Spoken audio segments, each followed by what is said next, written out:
नमस्कार। आवाज 24 न्यूज के लाइव डिबेट में आपका स्वागत है। और जैसा कि आप स्क्रीन पर देख रहे हैं, आज हमारे जो खास गेस्ट हैं वो दिल्ली से लाइव हैं। जी हाँ, ये किसी परिचय का मोहताज नहीं है।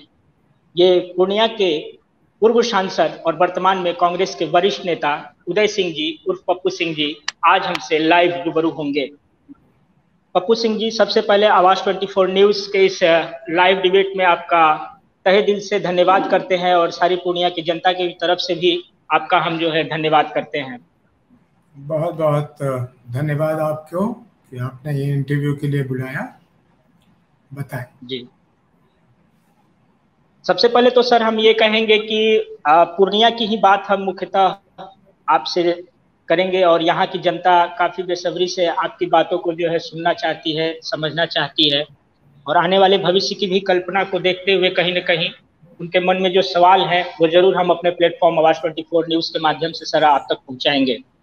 सबसे पहला सवाल हमारा ये होगा सर कि पूर्णिया की जो वर्तमान स्थिति है, चाहे वो राजनीतिक स्थिति कहे, आर्थिक स्थिति कहे या विकास की गति को जो दिशा और दशा जो तय करने वाला होना चाहिए था, आप पूर्णिया को फिलहाल वर्तमान में किस नजरिए से देखते हैं? इस पर दो शब्द रखें सर। पूर्णिया बिहार के अन्य जिलों से अलग नहीं है। जो पूरे बिहार की स्थिति है वही मोटे तौर पे हमारे पूर्णिया की स्थिति है। ये अलग बात है कि मेरा व्यक्तिगत लगाव क्योंकि पूर्णिया के लिए है, मैं पूर्णिया के लिए ज़्यादा बात करता हूँ, लेकिन चिंता पूरे बिहार के लिए है। और मेरा मानना है, और आज से नहीं शुरू से, कि यथा राजा तथा प्रजा नहीं होता, यथा प्रजा तथा राजा होता है। हम पिछले दशकों से, कई दशकों से देख रहे हैं कि चुनाव के समय में हमें किसी पुराने समय की यादों को दिलाकर और किसी बेवजह के मुद्दों में फंसाकर अजीबोगरीब वादाएं करके जो भी लोग सत्ता पे काबिज होते हैं वो सत्ता में आते ही सारी बातों को भूल जाते हैं। और दूसरी गलती अगर देखें, पहली गलती तो मैंने अपने आप पर, अपनी जनता पर, सब पर बांट लिया कि भाई हम जिसको चुनते हैं वो आता है। दूसरी गलती जो होती है वो जिनको हम चुनते हैं उनसे होती है। मिश्रा जी, उनसे गलती ये होती है कि हम, जो कोई भी, उसमें मैं भी शामिल हूं, जब भी हम मत मांगने जाते हैं तो लोगों से कहते हैं कि हम आपके लिए काम करेंगे, और बाकी जो चीजें कहें ना कहें ये जरूर कहते हैं, अवश्य कहते हैं कि हम पूरी मेहनत, लगन और ईमानदारी से आपके लिए काम करेंगे। लेकिन हमारी जनता, हम लोग, सब लोग चुनाव आने पर व्यक्ति को देखते ही नहीं। उल जलूल बातों को में हम फंसकर उस समय अपने मत का जिस तरह से प्रयोग करते हैं वो आगे चल के हमें धोखा दे देता है।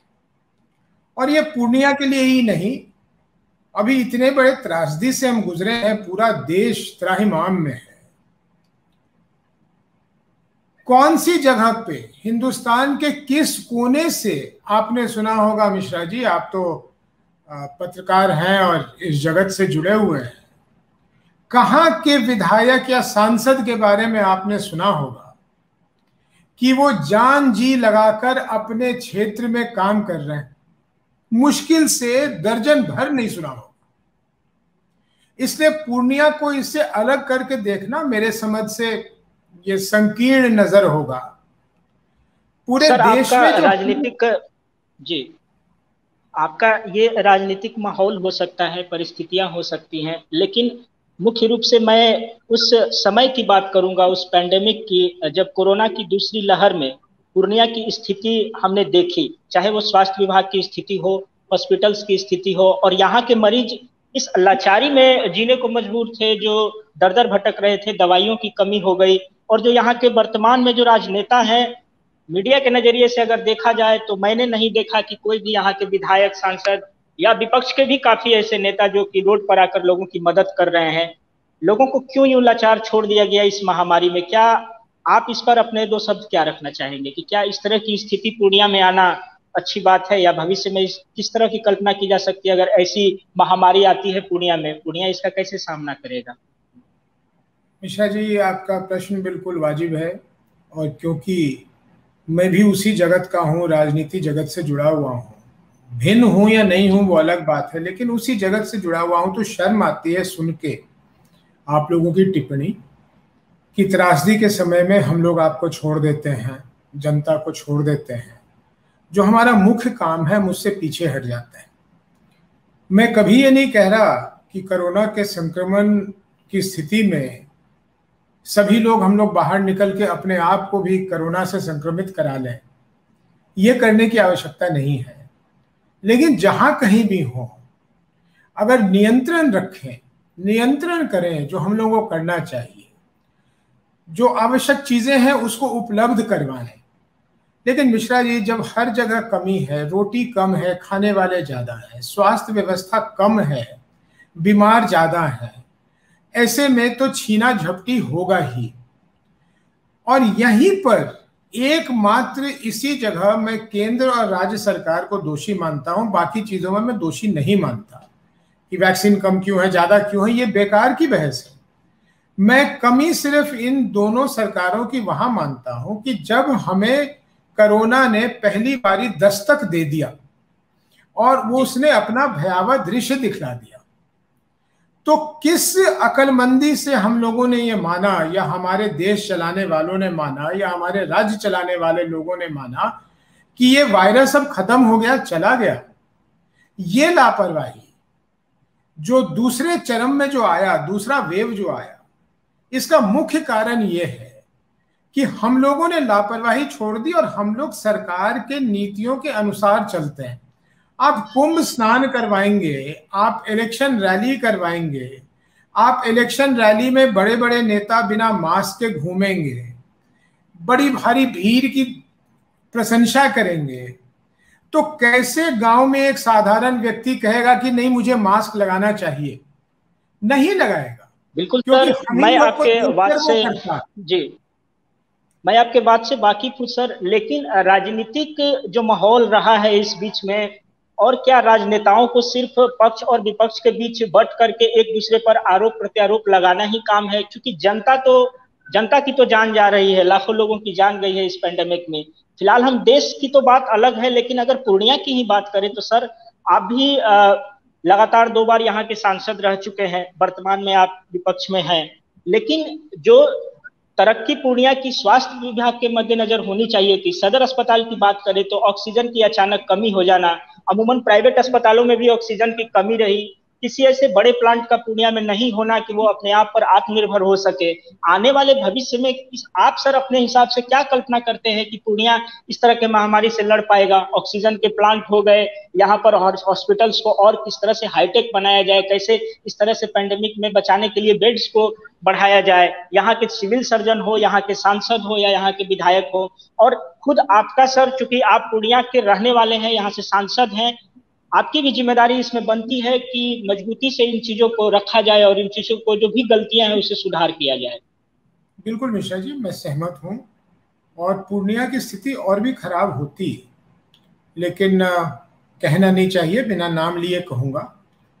हमारे पूर्णिया में हमारा सौभाग्य है कि हमारे जो जिला पदाधिकारी हैं, जो डिस्ट्रिक्ट मजिस्ट्रेट हैं, बड़े ही सजग व्यक्ति हैं और काम से घबराते नहीं हैं, काम में जुटे रहते हैं। और इसी कारण अगर कोई और मानसिकता के व्यक्ति होते तो शायद मैं संपर्क भी नहीं साधता, लेकिन क्योंकि इनके बारे में मैं जानता हूं, इनसे मैं संपर्क में भी था, इनसे सुझाव लिए भी, इनको सुझाव दिए भी, और उस कारण से बहुत कुछ जो नहीं हो सकता था और जगह नहीं हुआ होगा और जिलाओं में, हमारे जिला में हुआ, और ये अच्छी चीज है। लेकिन इसमें कहाँ शक है कि हम लोगों की सामूहिक जिम्मेदारी है, और खास करके जिम्मेदारी, सबसे ज्यादा जिम्मेदारी वर्तमान सांसद और वर्तमान विधायकों पे है। आपने मिश्रा जी देखा होगा कि मैंने पूरे कार्यकाल में कभी यहाँ के सांसद या विधायकों के बारे में मैंने कोई चर्चा नहीं की, क्योंकि ये आलोचना करने का समय नहीं है। जैसा आपने कहा, विपक्ष हो या सत्ता में हो या राजनीति में न हो, अभी तो सबको एकत्रित होकर इस वैश्विक महामारी से हमको हटना है। लेकिन ये कहने के बाद ये कहना जरूर पड़ेगा कि भाई आप दिखिए, आपका काम दिखना चाहिए, आपकी लड़ाई अपने क्षेत्र के लिए दिखनी चाहिए। आप अगर नहीं आवाज उठाएंगे तो कौन आवाज उठाएगा? बिल्कुल सर, आपने बिल्कुल सही कहा। जनप्रतिनिधियों का काम सिर्फ लोगों के अपीयरेंस के लिए नहीं होता है, ऐसे पेंडेमिक में भी लोगों को दिखना जरूरी होता है। यहाँ के जो लोकल सामाजिक कार्यकर्ता रहे हैं या कई ऐसे संगठन रहे छोटे छोटे तबकों पर, जो रोड पर सामने आकर के निश्चित तौर पर राजनीतिक से जुड़े हुए लोगों से भिन्न हट करके उन लोगों ने ज्यादा लोगों की सेवाएं की हैं और हमने देखी भी है इस बात को। लेकिन बात देता हूँ, बहुत सारे ऐसे लोग हैं, बहुत सारों के बारे में मुझे मालूम है, जो अपने जान पर खेल कर उन्होंने लोगों की मदद की है। मैं सिवा कि उनको दुआ दूं, उनको प्रणाम करूं, उनको धन्यवाद करूं, और मैं कुछ नहीं कर सकता। सर, ये जानना चाहेंगे कि आपने भी इस हालात को देखा, आप उस समय पूर्णिया में मौजूद थे, और सबसे बड़ी बात है कि काफी ही बड़े तादाद में आपने लोगों के लिए फ्री दवाइयां जो है मुहैया करवाई अपने तरीके से। ये पूर्णिया के लोग इस आभार को भी कभी नहीं भूलेंगे, क्योंकि उस पेंडेमिक में जब दवाइयां खत्म हो चुकी थी, ब्लैक मार्केटिंग चरम पर था, लोगों को सही जो है मेडिसिन नहीं मिल पा रही थी, उस समय में आपने उन मेडिसिन को अवेलेबल कराया, वो भी बड़ी संख्या में। इसके लिए भी आभार है आपका सर। इस पर क्या कहना चाहेंगे कि दवाइयां क्यों स्टॉक से गायब हो गई, क्यों ऐसे लोगों को दिक्कत का सामना करना पड़ा? मैं किसी आभार का पात्र नहीं हूं, और अवश्य निःशुल्क दवाइयां गईं, अवश्य पैसे लगे, लेकिन ये मेरी जिम्मेदारी थी, और ईश्वर न करे आगे भी जिस चीज की जरूरत होगी, अगर वो मेरे ताकत में होगा तो मैं अपने लोगों के लिए जरूर करूंगा। रह गई बात कि दवाइयां क्यों गायब हो गई, तब इसका एक उल्टा प्रश्न पूछता हूं कि इस महामारी में भी कालाबाजारी करने वालों ने नकली दवाई से लेकर हर वो काम किया जिससे उनके दो पैसे बन जाए। मैं तो कभी कभी हैरान होकर ये सोचता हूं कि ये कब सीखेंगे कि एक ऐसी बीमारी न जो गरीब देख रहा है, ना अमीर देख रहा है, ना जात देख रहा है, ना धर्म देख रहा है, ना उम्र देख रहा है, जिसको वो लपेटता है लपेट ही लेता है, ऐसे में भी लोगों ने लूटने से वो बाज नहीं आए। और साथ ही सरकार की जो जिम्मेदारी थी, केंद्र की भी और राज्य की भी, कि दवाई कंपनियों से सीधे बात, ये स्थिति तो आई, इस पर हम सर लंबी चर्चा कर सकते हैं। लेकिन जहां तक वैज्ञानिक और डॉक्टर्स का कहना है कि फिर इस तरह की तीसरी लहर और एक डेल्टा प्लस करके उसका नया वेरिएंट पे आ गया है। हालांकि 100% श्योर तो नहीं, लेकिन WHO ने भी इसकी आशंका जताई है कि देश में तीसरी लहर जल्द आ सकती है। लेकिन क्या हमने पिछले गलतियों से क्या सीख लिया है? विशेषकर पूर्णिया की मैं बात करूं तो इस बीच में क्या होना चाहिए जिससे कि तीसरी लहर के लिए यहाँ की जनता वो पीड़ा न झेले जो दूसरी लहर की पीक पर देखने को मिली थी? जैसे ये टीवी का फ्रेम है, एक तरफ आप हैं, एक तरफ हम हैं, उसी तरह तैयारी में भी दो पहलू हैं। सरकार की ओर से तैयारी, लेकिन जनता की ओर से तैयारी। क्योंकि मिश्रा जी, कल को भगवान करे आप प्रधानमंत्री भी अगर बन गए ना, तो आप 130 करोड़ लोगों को संक्रमित होने से नहीं बचा सकते। और अगर 130 करोड़ लोग एकाएक अस्पताल मांगेंगे तो आप भी नहीं उपलब्ध करा सकते, कोई नहीं उपलब्ध करा सकता। लेकिन जो चीज हम कर सकते हैं, जो चीज जनता कर सकती है, उसके लिए भी हम सरकार की तरफ टुकुर टुकुर देखें। अरे मुंह पर गमछा, मास्क छोड़िए ना, मास्क गांव में बहुत बड़ी चीज लगती है, मास्क। अरे गमछा तो सबके पास है, गरीब अमीर सबके कंधे पर एक गमछा रहता है। अरे गमछा बांध लीजिए ना मुंह पर, अरे हाथ मत मिलाइए ना, अरे थोड़ा सा दूर रहिए ना, गांव में दूर रहना। अरे घर के अंदर दूरी मुश्किल है भाई, छोटे घर हैं, झोपड़ी है, कहाँ दूरी रखेंगे, लेकिन निकल के आइएगा तो दूरी बहुत बना सकते हैं। और जैसा आपने WHO का जिक्र किया, वही WHO बार बार कह रही है कि जितना खुले में रहेंगे उतना कम संक्रमण होगा, जितने बंद जगह में रहेंगे उतना ज्यादा संक्रमण होगा। तो गांव से अच्छी कौन सी जगह है? गांव से अच्छी कौन सी जगह? देखिए जी, हमें अवेयरनेस तो काफी, जी मैं आपकी बातों को समझ रहा हूँ। ये बहुत अच्छी बात है कि आप दुनिया की जनता ही नहीं, देश की जनता को आगाह कर रहे हैं कि किस तरह से बचा जा सकता है। एक चीज जरूर देखने को मिला है सर कि जब से आपने बीजेपी को छोड़ा है, लेकिन इस दरमियान भी आपने केंद्र सरकार या बीजेपी पर कोई ऐसे आरोप नहीं लगाए हैं। ये भी एक अच्छी पॉजिटिव, जो सकारात्मक राजनीति का एक रूप कहा जाता है, इसे हम इस रूप में देख सकते हैं इस महामारी में। लेकिन जहां तक बात करें सर, कांग्रेस का जो राष्ट्रीय नेतृत्व है बीजेपी के तरफ से बराबर ये आरोप लगाते आ रहे हैं कि आप लोग वैक्सीन पर भ्रम फैला रहे हैं, लोगों को भड़का रहे हैं, वैक्सीन के बारे में अनाप शनाप बोल रहे हैं, जिस कारण से भी समाज में काफी गतिरोध आ रहा है। लेकिन सर आप भी कांग्रेस से हैं, आपके नेतृत्व से इस तरह की बातें फैलाई जा रही हैं, क्या आपको नहीं लगता कि इससे जो है आम आवाम में गलत मैसेज जा रहा है? अगर गलत मैसेज जा रहा है तो ये दुखद है, लेकिन मुझे पिछले 1.5 वर्ष का हमारे शीर्ष नेता राहुल गांधी का एक बयान बता दीजिए, 2 भी नहीं मांगूंगा। और वो सारे लोग जो बीजेपी के बहुत बड़े समर्थक हैं, जिनको बुरा लगता है कि बीजेपी को कुछ कहा जा रहा है, मैं उनसे भी आग्रह करता हूं कि एक, सिर्फ 2 नहीं, एक वो बात बता दीजिए जो बात आगे चल के सिद्ध नहीं हो गई कि वो सच कह रहा है। लेकिन क्योंकि आपने ये मान ही लिया है कि राहुल गांधी जो बोल रहे हैं वो नरेंद्र मोदी का विरोध कर रहे हैं, इसलिए वो गंदा आदमी है, उनकी बात ना सुने, उनको दोषी ठहरा है। कौन सी बात कही राहुल गांधी ने जो सच नहीं है?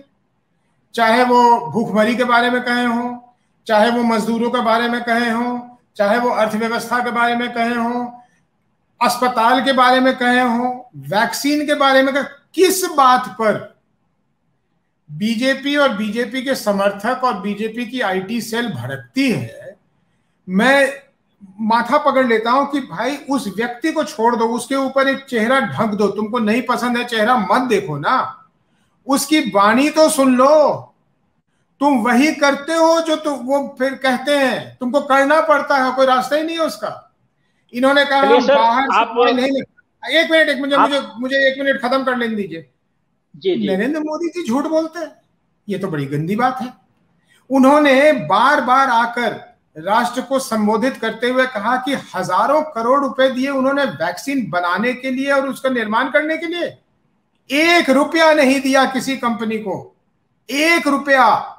और मैं चैनल पर कह रहा हूं, जिम्मेदारी से कह रहा हूं, अन्य देशों ने, हम अमेरिका से अपने आप को नहीं तुलना करना चाहते, अमेरिका ने लाखों लाख करोड़ रुपए दिए इस वैक्सीन को बनाने के लिए, और हमारी सरकार ने 1 रुपया नहीं दिया है। पिछले बजट में 30,000 करोड़ रुपए रखे गए थे वैक्सीन के लिए, ये सेकेंड वेव तक उसमें से 3,000 रुपए खर्च हुए थे, 3,000 करोड़ रुपए खर्च हुए थे 30,000 करोड़ में से। भाई आप पैसे नहीं खर्चोगे, वैक्सीन नहीं मंगवाओगे, जबकि मैंने कहा है कि 150 करोड़ वैक्सीन किसी के लिए संभव नहीं है 1 सेकंड में ले आना, समय लगेगा। लेकिन सरकार को कटघरे में हम ना खड़ा करें, सरकार से उचित प्रश्न ना पूछें, और पूछें तो कहा जाए कि नहीं ये कांग्रेसी है, ये देशद्रोही है। ये विचित्र बात है। चलिए, एक स्वस्थ लोकतंत्र में विपक्ष को भी अपना ये रोल अदा करना काफी जरूरी है। सर, चूंकि आवाज 24 न्यूज विशेषकर पूर्णिया और सीमांचल का चैनल है, तो हमने देश और कांग्रेस के नेतृत्व की बात की, प्रधानमंत्री नरेंद्र मोदी जी की बात की, लेकिन थोड़ी सी अब हम पूर्णिया की धरती पर लौट के आते हैं, चूंकि आपसे ज्यादा सवाल पूर्णिया से हैं।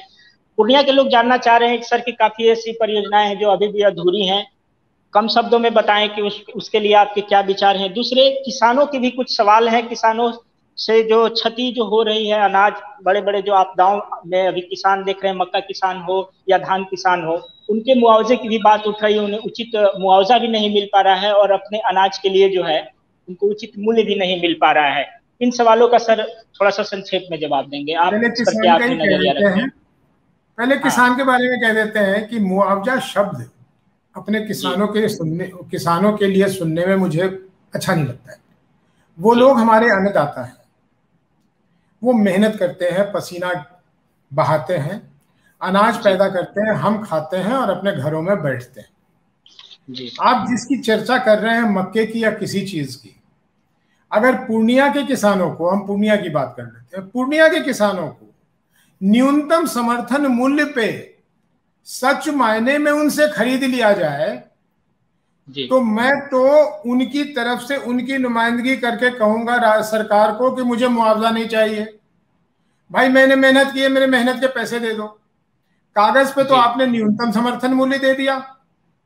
पूरे देश में 12% अनाज न्यूनतम समर्थन मूल्य पे खरीदे जाते हैं, बाकी तो वो बिचौलिए के पेट में चला जाता है।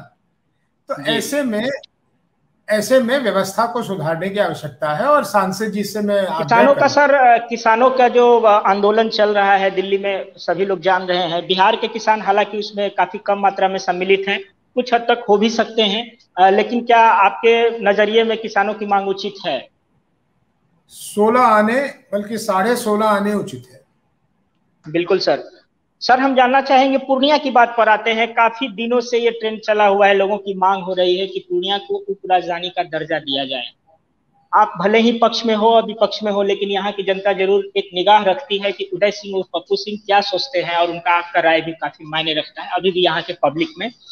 आपका इस पे क्या राय है, आप बतलाना चाहेंगे 2 शब्दों में? भूगोल के दृष्टिकोण से पूर्णिया को उपराजधानी का दर्जा मिलना ही चाहिए।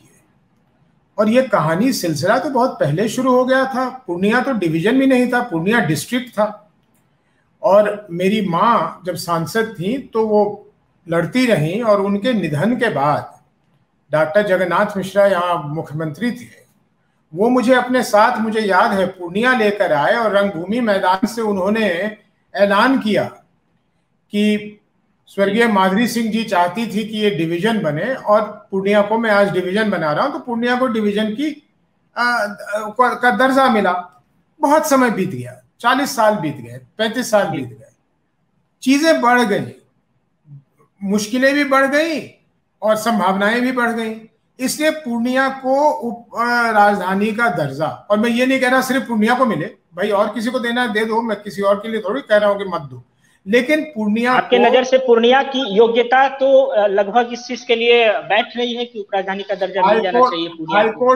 हाईकोर्ट का पीठ होना, पूर्णिया को उप राजधानी का दर्जा मिलना, पूर्णिया में हवाई सेवा शुरू होना, पूर्णिया में रेल यातायात की सुविधा को बढ़ाना, पूर्णिया के शहर के अंदर जो एक बाईपास लंबित पड़ा हुआ है जो मधुबनी बाजार को से हटके निकलेगा, ये जो मूलभूत चीजें पूर्णिया की पड़ी हुई हैं, इसके लिए पूर्णतः ये जिम्मेदारी हमारे सांसद जी के कंधों पे है। और उनका तो मैंने काम आसान कर दिया था। प्रधानमंत्री जी के बिहार के पैकेज में एक ही एयरपोर्ट जिसके लिए पैसे दिए गए थे, लिख के उनके ही दस्तावेज में कि पूर्णिया एयरपोर्ट हवाई अड्डे के लिए इतने करोड़ रुपए आवंटित हुए। अब भाई उसको बनवाना तो काम हमारे सांसद जी का है, और जब वो कहें, जहां कहें मदद के लिए मैं तैयार हूं। मुझमें ये नहीं है कि मैं सांसद नहीं तो उनका काम नहीं हो, मैं तैयार हूं, जहां कहें वहां जाऊंगा। ये बहुत अच्छी बात है सर कि लोग चाहते हैं कि लोगों की आवाज में आपकी आवाज और आपकी ताकत भी मिले, जिससे कि पूर्णिया का जो है सर्वांगीण विकास हो सके, चाहे एयरपोर्ट का मुद्दा हो, चाहे बाकी परियोजनाओं का मुद्दा हो, चाहे उप राजधानी हो, या हाईकोर्ट की खंडपीठ बनाने की मांग हो। जरूर ये तो लोग यहाँ के मानते हैं कि आप विपक्ष में रहें या पक्ष में रहें, लेकिन लोग यहाँ के जो जनता है वो आपसे भी काफी अपेक्षा रखते हैं, और उम्मीद करते हैं कि आपसे जो हमारी इतनी बातें हुई अलग अलग विषयों पर, पैंडेमिक पर, लोग जरूर समझेंगे, और आप भी इसे आने वाले भविष्य में गंभीरता के साथ लेंगे। देश के साथ साथ पूर्णिया का विकास के लिए आप भी वो हर कदम उठाएंगे, चाहे आप पक्ष में हो या विपक्ष में हो, लेकिन पूर्णिया की भलाई के लिए जरूर आप उठाएंगे, ये हम भी आशा और विश्वास करते हैं। अंत में सर, पूर्णिया के लिए 2 शब्दों में आप तीसरी लहर की सावधानियों पर अगर कोई मैसेज देना चाहते हैं अपनी जनता को, तो आप 2 शब्दों में रखें। अपनी सुरक्षा करना ही रामबाण सिद्ध होगा। कोई दवाई, कोई अस्पताल, कोई ऑक्सीजन उतना कारगर नहीं होगा जितना अपने आप को, अपने परिवार को अगर हम बचा के रख लें और साधारण चीजें मान लें, वही रामबाण है हमारा और उसी को हमें अपनाना है। और मैं हाथ जोड़कर आपके चैनल के माध्यम से पूरे पूर्णिया वासियों को कहना चाहता हूं कि बिल्कुल भी लापरवाही न करें। ये वायरस न कहीं गया है और न हाल फिलहाल में कहीं जाने वाला है। ये तीसरा, चौथा, पांचवा ये दौर आता जाएगा। वैक्सीनेशन से जरूर लाभ होगा, कोई इसमें शक नहीं है, लेकिन वैक्सीनेशन के बाद भी ये चला जाएगा, ऐसी भी कोई अभी स्टडी नहीं आई। चलिए सर, बहुत अच्छी बात है कि आपने हमारे हर सवालों का से जवाब दिया। और पूर्णिया की जनता जब इन चीज़ों को सुन रही होगी, समझ रही होगी, तो निश्चित तौर पे आप भी एक पूर्णिया के पुराने गार्जियन रहे हैं और वो हमेशा आपसे होप करेगी कि आप जहां भी रहें, जिस हालात में भी रहें, पूर्णिया के लिए अवश्य अच्छा ही सोचेंगे और यहाँ की जनता के लिए अवश्य अच्छा सोचेंगे। आवाज 24 न्यूज़ को आपने आवाज 24 न्यूज़ को आपने अपना कीमती वक्त दिया और पूर्णिया का ये जो है, आप वहां से दिल्ली से लाइव हुए, पूर्णिया से कनेक्ट होकर के, तो इसके लिए हम भी चैनल के पूरी टीम की तरफ से आपके लिए आभारी रहेंगे। और हम चाहेंगे कि सर समय दर समय सर आप हमसे जरूर जुड़ें और पूर्णिया की जनता से अपनी बातों को रखें सामने में। फिलहाल इस प्राइम डिबेट में हम सर विदा लेते हैं और आपका काफी धन्यवाद करते हैं। नमस्कार सर।